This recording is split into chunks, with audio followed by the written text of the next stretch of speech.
ಬೆಂಗಳೂರಿನ ಹತ್ತಿರ ಇರುವ ಬಿಡದಿ ಕೇವಲ ತಟ್ಟೆ ಇಡ್ಲಿಗೆ ಮಾತ್ರ ಫೇಮಸ್ ಆಗಿದೆ ಅಂದ್ರೆ ಅದು ನಿಮ್ಮ ತಪ್ಪು ಕಲ್ಪನೆ. ಇದೀಗ ಈ ಪುಟ್ಟ ಪಟ್ಟಣ ರಾಜ್ಯದ ರಾಜಕೀಯ ಮತ್ತು ಅಭಿವೃದ್ಧಿಯ ಮಹಾನ್ ರಣರಂಗವಾಗಿ ಬದಲಾಗಿದೆ.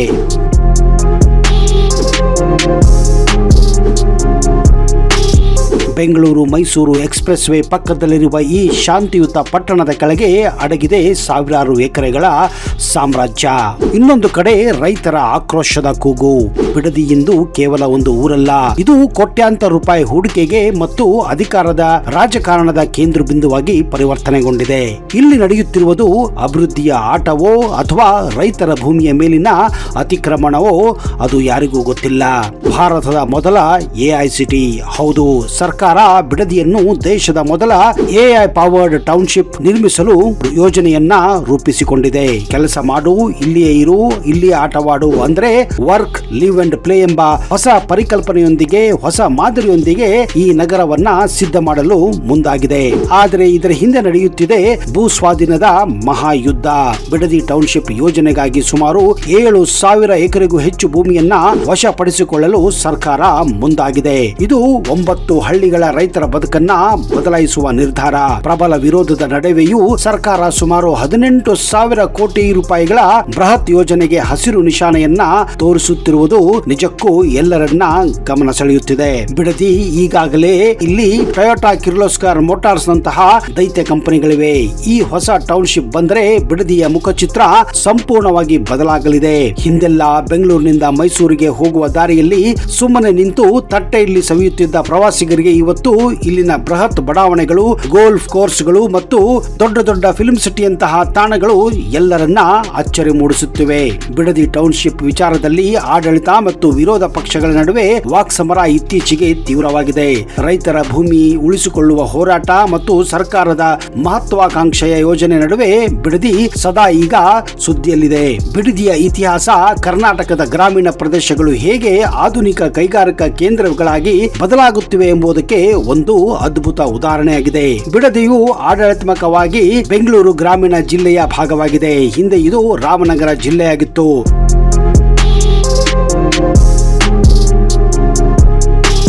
ರಾಮನಗರ ಜಿಲ್ಲೆಯು ಐತಿಹಾಸಿಕವಾಗಿ ಗಂಗಾವಾಡಿ ಎಂದು ಕರೆಯಲ್ಪಡುವ ಪ್ರದೇಶದ ಭಾಗವಾಗಿತ್ತು. 2ನೇ ಶತಮಾನದಿಂದ 11ನೇ ಶತಮಾನದವರೆಗೆ ಗಂಗಾ ಅರಸರು ಇಲ್ಲಿ ಆಳ್ವಿಕೆಯನ್ನ ನಡೆಸಿದ್ದರು. ಬಿಡದಿ ಎಂಬ ಹೆಸರು ಹೇಗೆ ಬಂತು ಎಂಬುದಕ್ಕೆ ಅಧಿಕೃತವಾಗಿ ಐತಿಹಾಸಿಕ ದಾಖಲೆಗಳು ಅಥವಾ ಯಾವುದೇ ನಿರ್ದಿಷ್ಟ ಪುರಾಣ ಕಥೆಗಳು ಲಭ್ಯವಿಲ್ಲ. ಆದರೂ ಸ್ಥಳೀಯವಾಗಿ ಮತ್ತು ಭಾಷಾಶಾಸ್ತ್ರದ ದೃಷ್ಟಿಯಿಂದ ಈ ಹೆಸರಿನ ಮೂಲದ ಬಗ್ಗೆ ಕೆಲವು ಕುತೂಹಲಕಾರಿ ಅಭಿಪ್ರಾಯಗಳಿವೆ. ಬಿಡುವು ಅಥವಾ ತಂಗುದಾಣ ಅಂದ್ರೆ ಸ್ಟಾಪಿಂಗ್ ಪ್ಲೇಸ್. ಹಳೆಯ ಕಾಲದಲ್ಲಿ ಬೆಂಗಳೂರು ಮತ್ತು ಮೈಸೂರು ಮಾರ್ಗವು ವ್ಯಾಪಾರ ಮತ್ತು ಸಾರಿಗೆಗೆ ಪ್ರಮುಖ ಮಾರ್ಗವಾಗಿತ್ತು.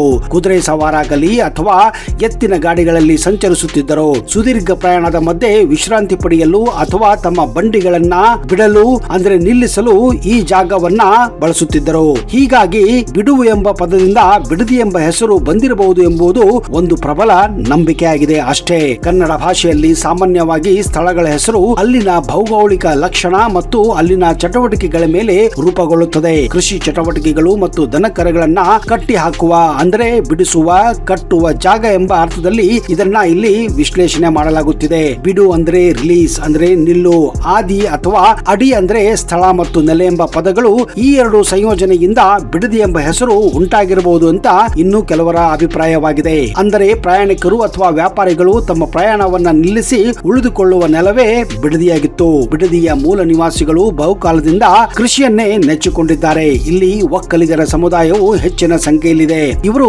ತಲೆಮಾರುಗಳಿಂದ ರಾಗಿ, ತೆಂಗು ಮತ್ತು ರೇಷ್ಮೆ ಕೃಷಿಯನ್ನ ನಂಬಿ ಬದುಕುತ್ತಿದ್ದಾರೆ. ಕೈಗಾರಿಕೀಕರಣ ಮತ್ತು ಟೌನ್ಶಿಪ್ ಯೋಜನೆಗಳ ಕಾರಣದಿಂದಾಗಿ ಇವರ ಭೂಮಿಗಳು ವಶವಾಗಿದ್ದು ಇದು ಇವರ ಜೀವನ ಶೈಲಿಯಲ್ಲಿ ಭಾರಿ ಅನಿಶ್ಚಿತೆಯನ್ನ ಸೃಷ್ಟಿಸಿದೆ. ಕೆಲವರು ಅಭಿವೃದ್ಧಿಯ ಭರವಸೆಯೊಂದಿಗೆ ಭೂಮಿ ಬಿಟ್ಟುಕೊಡಲು ಸಿದ್ಧರಿದ್ದರೆ ಅನೇಕರು ತಮ್ಮ ಸಾಂಪ್ರದಾಯಿಕ ಜೀವನ ಮತ್ತು ಭೂಮಿಯನ್ನ ಉಳಿಸಿಕೊಳ್ಳಲು ಹೋರಾಟ ಹೋರಾಟವನ್ನ ನಿರಂತರವಾಗಿ ನಡೆಸುತ್ತಾನೆ ಇದ್ದಾರೆ. ಕೃಷಿ ಪ್ರಧಾನವಾದ ಪ್ರದೇಶವಾಗಿರುವುದರಿಂದ ಬಿಡದಿಯಲ್ಲಿ ಸಂಕ್ರಾಂತಿಗೆ ವಿಶೇಷ ಮಹತ್ವವಿದೆ. ರೈತರು ತಮ್ಮ ಜಾನುವಾರುಗಳನ್ನ ಬಣ್ಣಗಳಿಂದ ಸಿಂಗರಿಸಿ ಪೂಜೆಯನ್ನ ಸಲ್ಲಿಸುತ್ತಾರೆ. ಕಿಚ್ಚು ಹಾಯಿಸುವುದು ಅಂದ್ರೆ ಜಾನುವಾರುಗಳನ್ನ ಬೆಂಕಿಯ ಮೇಲೆ ಹಾಯಿಸುವುದು ಒಂದು ವಿಶಿಷ್ಟ ಆಚರಣೆಯನ್ನ ನೀವು ಇಲ್ಲಿ ಕಾಣಬಹುದು. ಇದು ಸಮೃದ್ಧಿಯ ಸಂಕೇತವಂತ ಇಲ್ಲಿನ ಜನರು ನಂಬುತ್ತಾರೆ. ಯುಗಾದಿ ಇಲ್ಲಿನ ಒಂದು ವಿಶೇಷ ಹಬ್ಬವಾಗಿದೆ. ಹೊಸ ವರ್ಷ ಆರಂಭವಾಗಿ ರೈತರು ತಮ್ಮ ತೋಟಗಳಲ್ಲಿ ಹೊಸ ಬೆಳೆಯನ್ನ ನೋಡಿ ಸಂಭ್ರಮಿಸುತ್ತಾರೆ. ಬೇವು ಬೆಲ್ಲದ ಜೊತೆಗೆ ವಿಶೇಷ ಭಕ್ಷ್ಯಗಳನ್ನ ತಯಾರಿಸಿ ಹಂಚುತ್ತಾರೆ. ಜೊತೆಗೆ ಹಬ್ಬದ ನಂತರ ನಡೆಯುವ ಇಲ್ಲಿನ ಬಾಡೂಟ ನಿಜಕ್ಕೂ ಅವಿಸ್ಮರಣೀಯವಾಗಿರುತ್ತದೆ. ಭೈರಪ್ಪನ ಜಾತ್ರೆ ಮತ್ತು ಸ್ಥಳೀಯ ದೈವಗಳು ಬಿಡದಿಯ ಹತ್ತಿರ ಪ್ರದೇಶದಲ್ಲಿ ಅತ್ಯಂತ ಹೆಸರುವಾಸಿಯಾಗಿವೆ. ಭೈರಪ್ಪ, ರೇವಣಸಿದ್ದೇಶ್ವರ ಮುಂತಾದ ದೇವತೆಗಳ ಜಾತ್ರೆಗಳು ಇಲ್ಲಿ ನಡೆಯುತ್ತವೆ. ಇವು 16 ಹಳ್ಳಿಗಳನ್ನ ಒಂದಾಗಿಸುವ ಶಕ್ತಿಯನ್ನ ಹೊಂದಿವೆ.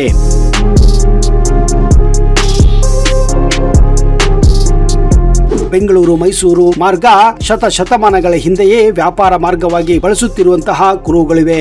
ಒಡೆಯರ ಕಾಲಕ್ಕೂ ಮೊದಲೇ ಈ ದಾರಿಯಲ್ಲಿ ವ್ಯಾಪಾರ ವಹಿವಾಟು ನಡೆಯುತ್ತಿತ್ತು ಅಂತ ಇತಿಹಾಸಕಾರರು ಅಭಿಪ್ರಾಯ ಪಡುತ್ತಾರೆ. ಕ್ಲೋಸ್ ಪೇಟ್ ನಂಟು. ಹೌದು, ಪಕ್ಕದ ರಾಮನಗರ ಪಟ್ಟಣವು ಬ್ರಿಟಿಷ್ ಅಧಿಕಾರಿ ಸರ್ ಬ್ಯಾರಿ ಕ್ಲೋಸ್ ಅವರ ಹೆಸರಿನಿಂದ ಹಿಂದೆ ಕ್ಲೋಸ್ ಪೇಟ್ ಅಂತ ಕರೆಯಲಾಗುತ್ತಿತ್ತು. ಬಿಡದಿಯ ಸುತ್ತಮುತ್ತ ಬೆಟ್ಟಗಳು ಮತ್ತು ಬಂಡೆಗಳು ಭೂಮಿಯ ಮೇಲಿನ ಅತಿ ಹಳೆಯ ಶಿಲಾ ರಚನೆಗಳಲ್ಲಿ ಒಂದಾಗಿದೆ. ಇವುಗಳನ್ನ ಕ್ಲೋಸ್ ಪೇಟ್ ಗ್ರಾನೈಟ್ ಅಂತೆ ಕರೆಯಲಾಗುತ್ತದೆ. ಭೂವಿಜ್ಞಾನಿಗಳ ಪ್ರಕಾರ ಇವು 2.5 ಬಿಲಿಯನ್ ವರ್ಷಗಳಷ್ಟು ಹಳೆಯದಾದ ಶಿಲೆಗಳಾಗಿವೆ. ನೀವು ಬಿಡದಿಯಲ್ಲಿ ನೋಡುವ ಕಲ್ಲು ಬಂಡೆಗಳು ಭೂಮಿಯ ವಿಕಸನಕ್ಕೆ ಸಾಕ್ಷಿಯಾಗಿವೆ. ಬಿಡದಿಯ ಆಧುನಿಕ ಇತಿಹಾಸ ಕಳೆದ 2 ದಶಕಗಳಲ್ಲಿ ಅತಿ ವೇಗವಾಗಿ ಬದಲಾಗಿದೆ. ಇದಕ್ಕೆ ಕಾರಣ 2000 ಇಸವಿ ನಂತರ ಬಂದಂತಹ ಕೈಗಾರಿಕಾ ಕ್ರಾಂತಿ. ಬಿಡದಿಯು ಕೇವಲ ಒಂದು ಸಣ್ಣ ಹಳ್ಳಿಯಿಂದ ಕೈಗಾರಿಕಾ ಪಟ್ಟಣವಾಗಿ ಬದಲಾಗಲು ಪ್ರಮುಖ ಕಾರಣ ಇಲ್ಲಿ ಸ್ಥಾಪನೆಯಾದ ಬೃಹತ್ ಕಂಪನಿಗಳು ಮತ್ತು ಕೈಗಾರಿಕಾ ಕಾರ್ಖಾನೆಗಳು. ಅದರಲ್ಲಿ ಮುಖ್ಯವಾಗಿ Toyota, Kirloskar motors, TKM, Bosch, Britannia ಮತ್ತು ಕೋಕೋ ಕೋಲಾದಂತಹ ಜಾಗತಿಕ ಸಂಸ್ಥೆಗಳು ತಮ್ಮ ಘಟಕಗಳನ್ನ ಆರಂಭಿಸಿದ್ದು ಈ ಪ್ರದೇಶದ ಆರ್ಥಿಕತೆಯನ್ನ ಸಂಪೂರ್ಣ ಬದಲಿಸಿತ್ತು. ಬಿಡದಿ ಇತಿಹಾಸದಲ್ಲಿ ಆಹಾರ ಸಂಸ್ಕೃತಿಗೆ ವಿಶೇಷ ಸ್ಥಾನಮಾನವಿದೆ. ಬೆಂಗಳೂರು ಮೈಸೂರು ಮಾರ್ಗದಲ್ಲಿ ಪ್ರಯಾಣಿಸುವವರಿಗೆ ಬಿಡದಿ ತಟ್ಟೆ ಇಡ್ಲಿ ಒಂದು ಭಾವನಾತ್ಮಕ, ಒಂದು ರುಚಿಕರವಾದ ಬಾಂಧವ್ಯ ಇದೆ. ಇದು ಸ್ಥಳೀಯ ಹೋಟೆಲ್ ಉದ್ಯಮವನ್ನ ಬೆಳೆಸುವುದರಲ್ಲಿ ದೊಡ್ಡ ಪಾತ್ರವನ್ನ ವಹಿಸಿದೆ. ಬೆಂಗಳೂರು ಮೈಸೂರು ಎಕ್ಸ್ಪ್ರೆಸ್ ವೇ ಉದ್ಘಾಟನೆಯು ಬಿಡದಿಯ ಇತಿಹಾಸದಲ್ಲಿ ಹೊಸ ಅಧ್ಯಾಯವನ್ನ ತೆರೆದಿದೆ. ಈ ಯೋಜನೆ ಬಿಡದಿಯನ್ನ ಬೆಂಗಳೂರಿನ ಉಪನಗರವಾಗಿ ಪರಿವರ್ತಿಸಿದ್ದು ರಿಯಲ್ ಎಸ್ಟೇಟ್ ಮತ್ತು ನಗರ ಅಭಿವೃದ್ಧಿಗೆ ಹೊಸ ವೇಗವನ್ನ ನೀಡಿದೆ. ಬಿಡದಿ ವೇಗವಾಗಿ ಬೆಳೆಯುತ್ತಿರುವ ಉಪನಗರಗಳಲ್ಲಿ ನಗರೀಕರಣ ಮತ್ತು ಕೈಗಾರಿಕಾಕರಣ ಕಾರಣದಿಂದ ಸಾಮಾಜಿಕ ಮತ್ತು ಅಪರಾಧದ ಸ್ವರೂಪಗಳಲ್ಲಿ ಹಲವಾರು ಬದಲಾವಣೆಗಳಾಗಿವೆ. ಬಿಡದಿಯಂತಹ ಪ್ರದೇಶದಲ್ಲಿ ಜನಸಂಖ್ಯೆ ಮತ್ತು ವಲಸಿಗರ ಸಂಖ್ಯೆ ಹೆಚ್ಚಾಗುತ್ತಿದ್ದಂತೆ ಇಲ್ಲಿ ವೇಶ್ಯಾವಾಟಿಕೆ ದಂಧೆಗಳು, ಮಸಾಜ್ ದಂಧೆಗಳು ಇಂತಹ ಅನೇಕ ಸಾಮಾಜಿಕ ಸಮಸ್ಯೆಗಳು ಈಗ ಉದ್ಭವಿಸುತ್ತಿರುವುದು ನೀವು ಪ್ರತಿನಿತ್ಯ ನ್ಯೂಸ್ ಪೇಪರ್ಗಳಲ್ಲಿ, ನ್ಯೂಸ್ ಮೀಡಿಯಾಗಳಲ್ಲಿ ನೋಡಬಹುದಾಗಿದೆ.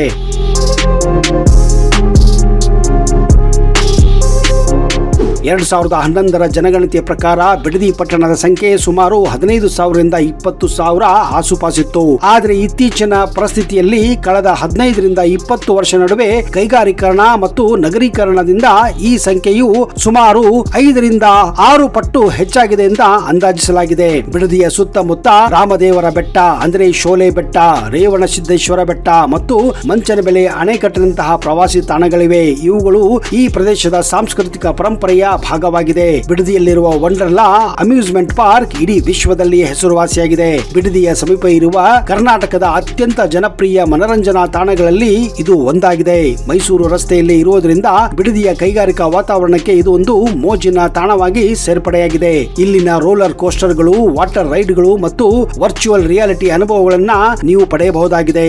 ಕುಟುಂಬದವರು ಮತ್ತು ಸ್ನೇಹಿತರೊಂದಿಗೆ ಒಂದು ದಿನ ಮಟ್ಟಿಗೆ ಕಾಲ ಕಳೆಯಲು ಇದೊಂದು ಸೂಕ್ತ ತಾಣವಾಗಿದೆ. ಬಿಡದಿಯ ಹತ್ತಿರ ಇರುವ ಇನ್ನೋವೇಟಿವ್ ಫಿಲ್ಮ್ ಸಿಟಿ ಕೇವಲ ಒಂದು ಪ್ರವಾಸಿ ತಾಣವಲ್ಲ, ಇದು ದಕ್ಷಿಣ ಭಾರತದ ಸಿನಿಮಾಗಳ ಚಿತ್ರೀಕರಣದ ಒಂದು ಅಚ್ಚುಮೆಚ್ಚಿನ ತಾಣವಾಗಿದೆ. ಬಿಗ್ ಬಾಸ್ ನಂತಹ ಕನ್ನಡದಂತಹ ಜನಪ್ರಿಯ ರಿಯಾಲಿಟಿ ಶೋಗಳು ನಡೆಯುವುದು ಇದೇ ಜಾಗದಲ್ಲಿ. ಈ ಕಾರಣದಿಂದಲೇ ಬಿಡದಿಯನ್ನ ಅನೇಕರು ಕರ್ನಾಟಕದ ಹಾಲಿವುಡ್ ಅಂತಾನೆ ಕರೆಯುತ್ತಾರೆ. ಬಿಡದಿಯು ಒಂದು ಕಾಲದಲ್ಲಿ ತನ್ನ ಸುತ್ತಮುತ್ತಲಿನ 16 ನೈಸರ್ಗಿಕ ಕೆರೆಗಳಿಂದ ಸಮೃದ್ಧಿಯಾದಂತಹ ಕೃಷಿ ಪ್ರದೇಶವಾಗಿತ್ತು. ಇಂದಿನ ವೇಗದ ನಗರೀಕರಣ ನಡುವೆಯೂ ಬಿಡದಿಯ ಸುತ್ತಮುತ್ತ ಹಲವಾರು ಜಲಮೂಲ ಮೂಲಗಳಿವೆ. ಅವುಗಳಲ್ಲಿ ಮುಖ್ಯವಾಗಿ ಮಂಚನಬೆಲೆ ಅಣೆಕಟ್ಟು, ಮಂಚನಬೆಲೆ ಡ್ಯಾಮ್ ಬಿಡದಿಯ ಸಮೀಪ ಇರುವ ಅತ್ಯಂತ ಪ್ರಮುಖ ಜಲಮೂಲವಾಗಿದೆ.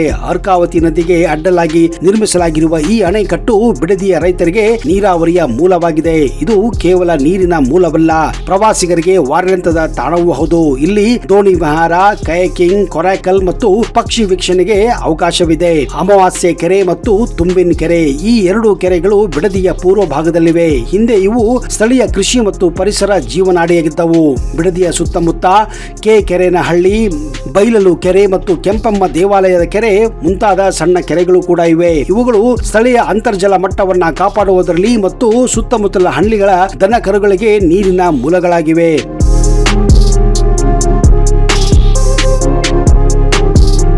ಬಿಡದಿಯು ಹಲವಾರು ಪ್ರಸಿದ್ಧ ದೇವಾಲಯಗಳಿಗೂ ಕೂಡ ಹೆಸರುವಾಸಿಯಾಗಿದೆ. ಅವುಗಳಲ್ಲಿ ಪ್ರಮುಖವಾಗಿ ರೇವಣ ಸಿದ್ದೇಶ್ವರ ಬೆಟ್ಟ ಬಿಡದಿಯ ಸಮೀಪ ಇರುವ ಅತ್ಯಂತ ಪವಿತ್ರ ಮತ್ತು ಪವಿತ್ರ ತಾಣ ಇದಾಗಿದೆ. ಇದು ಬೃಹತ್ ಬೆಟ್ಟದ ಮೇಲೆ ನೆಲೆಗೊಂಡಿರುವ ದೇವಾಲಯ. ಸಮುದ್ರ ಮಟ್ಟದಿಂದ ಸುಮಾರು 3000 ಅಡಿ ಎತ್ತರದಲ್ಲಿರುವ ಈ ದೇವಾಲಯವು ನಿಸರ್ಗದ ಮಡಿಲಲ್ಲಿದೆ. ಇಲ್ಲಿ ಬಸವಣ್ಣ ಮತ್ತು ರೇವಣ ಸಿದ್ದೇಶ್ವರ ಸನ್ನಿಧಿಗಳಿವೆ. ಬೆಟ್ಟ ಹತ್ತುವವರ ಭಕ್ತರಿಗೆ ಇದೊಂದು ಅದ್ಭುತ ಅನುಭವ ಅಂತಾನೆ ಹೇಳಬಹುದು. ಎರಡನೆಯದು ರಾಮದೇವರ ಬೆಟ್ಟ. ಬಿಡದಿಯಿಂದ ಸ್ವಲ್ಪ ದೂರದಲ್ಲಿ ಇದು ಐತಿಹಾಸಿಕ ಮತ್ತು ಪೌರಾಣಿಕ ಮಹತ್ವ ಹೊಂದಿರುವ ಸ್ಥಳವಾಗಿದೆ. ರಾಮನು ಇಲ್ಲಿ ನೆಲೆಸಿದ್ದನೆಂಬ ನಂಬಿಕೆ ಇಲ್ಲಿದೆ. ಈ ಬೆಟ್ಟದ ಸುತ್ತಮುತ್ತ ಪ್ರದೇಶದಲ್ಲಿ ಗಿಡುಗುಗಳ ಧಾಮ ಅಂದ್ರೆ ವಲ್ಚರ್ ಸ್ಯಾಂಕ್ಚುರಿ ಕೂಡ ನೀವು ಕಾಣಬಹುದಾಗಿದೆ. ಕೈಲಾಂಚನ ದೇವಾಲಯ, ಬಿಡದಿಯ ಅಕ್ಕಪಕ್ಕ ಗ್ರಾಮಗಳಲ್ಲಿ ಹಲವು ಪ್ರಾಚೀನ ದೇವಾಲಯಗಳು ಮತ್ತು ದೇವಿಯ ದೇವಾಲಯಗಳಿವೆ. ಇವು ಸ್ಥಳೀಯ ಹಳ್ಳಿಗರ ಸಂಸ್ಕೃತಿಯನ್ನ ಪ್ರತಿನಿಧಿಸುತ್ತವೆ. ಆಂಜನೇಯ ಸ್ವಾಮಿ ದೇವಸ್ಥಾನ, ಬಿಡದಿ ಪಟ್ಟಣದ ಒಳಗೆ ಮತ್ತು ಸುತ್ತಮುತ್ತಲಿನ ಹಳ್ಳಿಗಳಲ್ಲಿ ಹನುಮಂತ ದೇವಾಲಯಗಳು ಬಹಳ ಪ್ರಮುಖವಾಗಿವೆ. ಸ್ಥಳೀಯರು ಪ್ರತಿಯೊಂದು ಕೆಲಸದ ಆರಂಭದಲ್ಲಿ ಆಂಜನೇಯನಿಗೆ ಪೂಜೆ ಸಲ್ಲಿಸುವುದು ಇಲ್ಲಿನ ಒಂದು ವಾಡಿಕೆಯಾಗಿದೆ. ಬೆಟ್ಟದ ರಂಗನಾಥ ಸ್ವಾಮಿ ದೇವಾಲಯ, ಇದು ಕೂಡ ರಾಮನಗರ ತಾಲೂಕಿನ ವ್ಯಾಪ್ತಿಯಲ್ಲಿ ಬರುವಂತಹ ಮತ್ತೊಂದು ಸುಂದರ ಮತ್ತು ಶಾಂತಿಯುತ ದೇವಾಲಯ. ಭಕ್ತರು ಇಲ್ಲಿನ ಪ್ರಶಾಂತ ವಾತಾವರಣಕ್ಕಾಗಿ ಮತ್ತು ದರ್ಶನಕ್ಕಾಗಿ ಹೆಚ್ಚಿನ ಸಂಖ್ಯೆಯಲ್ಲಿ ಭೇಟಿಯನ್ನ ನೀಡುತ್ತಾರೆ. ಬಿಡದಿಯು ಒಂದು ಕಾಲದ ಶಾಂತ ಕೃಷಿ ಪ್ರದೇಶದಿಂದ ಇಂದು ರಾಜ್ಯದ ಅತಿ ವೇಗವಾಗಿ ಬೆಳೆಯುತ್ತಿರುವ ಕೈಗಾರಿಕಾ ಮತ್ತು ವಸತಿ ಹಬ್ ಆಗಿ ಪರಿವರ್ತನೆಗೊಂಡಿದೆ. ಬಿಡದಿ ಕೇವಲ ಬೆಂಗಳೂರಿನ ಹೊರವಲಯದ ಒಂದು ಊರಾಗಿ ಉಳಿದಿಲ್ಲ. ಇದು ಆಧುನಿಕ ತಂತ್ರಜ್ಞಾನ ಮತ್ತು ಸಾಂಸ್ಕೃತಿಕ ರೈತ ಬದುಕಿನ ನಡುವಿನ ಸಂಘರ್ಷದ ಕೇಂದ್ರವಾಗಿ ಮಾರ್ಪಡಿಸಲ್ಪಟ್ಟಿದೆ. ಮುಂಬರುವ ದಿನಗಳಲ್ಲಿ ಇದು ಕರ್ನಾಟಕದ 2ನೇ ದೊಡ್ಡ ವ್ಯಾಪಾರ ಕೇಂದ್ರವಾಗಿ ಅಭಿವೃದ್ಧಿಯಾಗುವ ಸಂಪೂರ್ಣ ಲಕ್ಷಣಗಳು ಈಗಾಗಲೇ ಕಾಣುತ್ತಿವೆ. ಸ್ನೇಹಿತರೆ, ಬಿಡದಿಗೆ ನೀವೇನಾದ್ರೂ ಹೋಗಿದ್ದರೆ, ಅಲ್ಲಿನ ತಟ್ಟೆ ಇಡ್ಲಿಯನ್ನ ಸೇವಿಸಿದ್ದರೆ ಅಥವಾ ಅಲ್ಲಿನ ಇತರೆ ದೇವಸ್ಥಾನಗಳಿಗೆ ಹಾಗೂ ಟೂರಿಸ್ಟ್ ಪ್ಲೇಸ್ಗಳಿಗೆ ಭೇಟಿಯಾಗಿದ್ದರೆ ನಿಮ್ಮ ಅನಿಸಿಕೆಗಳನ್ನ, ನಿಮ್ಮ ಅನುಭವವನ್ನ ದಯವಿಟ್ಟು ಕಮೆಂಟ್ ಬಾಕ್ಸ್ ಅಲ್ಲಿ ಹಾಕಿ.